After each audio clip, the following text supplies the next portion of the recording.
And welcome to the show. So we've got more on that breaking news announcement. A ticket has been formed with Dominic Perrottet as leader, Stuart Ayres as deputy leader. They will take that ticket to the Liberal Party party room on Tuesday, and it is all but certain that Dominic Perrottet will be the new Treasurer of New South Wales, with Stuart Ayres as his deputy leader, and Matt Keane will be the new Treasurer. Now, for some analysis on this, I'd like to bring in federal Liberal MP and senior member of the moderate faction, Jason Falinski. Jason, why did the moderates decide in the end to throw their support behind a Conservative, Dominic Perrottet?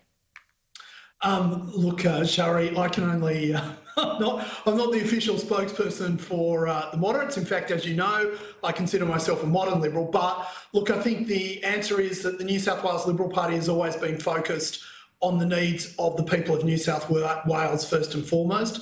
I think the consideration of some of the factional leaders in New South Wales would be on whom is best placed to deliver for the people of New South Wales. And in their view, that's Dominic Perrottet with Stuart Ayres and Matt Keane as Treasurer. So just some more information, just some more news that I've got coming through. It is not expected, Rob Stokes is now not expected to stand on Tuesday. So this will be a united moderate team behind that leadership ticket of Dominic Perrottet and Stuart Ayres. I wasn't sure of Dominic Perrottet's age just a moment ago. He is 39, very young to become Premier, but he is experienced and he is accomplished, Jason. Yeah, absolutely. So I think the big thing that, we need to focus on, and I know we'll talk later about how this all came about, but the thing that the party needs to focus on right now is the needs of the people of New South Wales, the state of the economy, improving people's opportunities both now and into the future, ensuring that we come out of this pandemic bigger and better than we were before, making sure that New South Wales is still in the position of leadership both here and around the globe, and ensuring that the best and most innovative ideas are brought to the governance of New South Wales. So that's what everyone's focused on. I'm glad to hear that this will be a united decision. I think the people of New South Wales have gone through what is indeed a very upsetting time over the last couple of days. You've seen the outpouring on social media about the unfairness of what occurred to Gladys Berejiklian. So they will need a lot of comfort in the next week or so, and they will also need to know that their government is focused on them and delivering for them both now and into the future. Yes. I think the choice of Stuart Ayres as deputy leader here also indicates that there is going to be a very big focus on Western Sydney in the lead up to the next state election. At the moment, I mean, Gladys Berejiklian's personal approval ratings were so high, but there is also a lot of public trust in the government, in the New South Wales government, and there are no concerns at this point about it getting re-elected. However, Dominic Perrottet will need to introduce himself to the people. I'm sure he'll be able to do that faster than in any normal circumstance, seeing as there are so many COVID press conferences, and he will be guiding the state as it does open up. But he will need to allow the people to get to know him. Still, the government is on much better footing than the federal government's propositions at this point. However, the change in leadership and the loss of Gladys Berejiklian does give Chris Minns, the New South Wales Labor leader, an actual shot. It gives him an actual chance to be contestable, to be in the game, whereas that was virtually impossible when he was up against Gladys Berejiklian. Don't you think, Jason? So, Shari, I agree with you. There are a couple of other points I'd add to that, which are in agreement with what you're saying. I think the selection of Stuart Ayres as deputy indicates what has been going on for a long time in Australian politics, since, frankly, the election of John Howard in 1996. And that is that the working class of Australia has moved away from the left wing, has moved away from parties of the left, including Labor and the Greens, and is moving more and more into the Liberal Party's territory. And that's what you're seeing, not just here, but right around the world, whether it be in the UK, Australia, and the United States. So the selection of Stuart Ayres isn't just about geography. I think it's also a value proposition, that the Liberal Party now stands for the working men and women of Australia, for their hopes and their aspirations. The second thing that I would say is You're right, this does give the Labor Party in New South Wales an opening. But Dominic Perrottet is in a very good position to close that opening very quickly.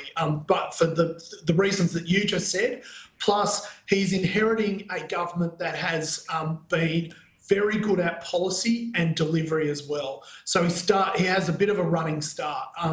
This isn't the Carr-Keneally government. This is the O'Farrell, Berejiklian, Baird government that has done so much to take this state from last to first in the nation, and that's about to come to fruition more so in the next couple of weeks, when we are the first state to open to international travel, and we will be ahead of all the other states in that transition as well, while Western Australia and Queensland continue with their parochial politicisation of the pandemic and continue to lock their people up.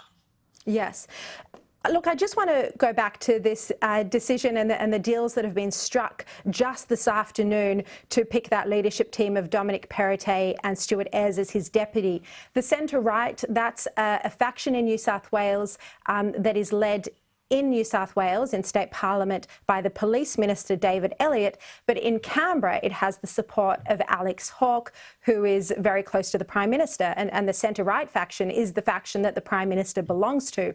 And what we saw in this leadership contest was Alex Hawke's involvement. He didn't want Dominic Perrottet elected, and they were trying to throw their support. They knew there wasn't a serious leadership candidate within the centre-right faction. David Elliott would never have got the support. So they were trying to manoeuvre support behind the Attorney General, Mark Speakman, and they were trying to have him emerge as a candidate coming through the middle, not dissimilar to how Morrison was able to come through the middle of Peter Dutton and Malcolm Turnbull back in that August 2018 leadership spill.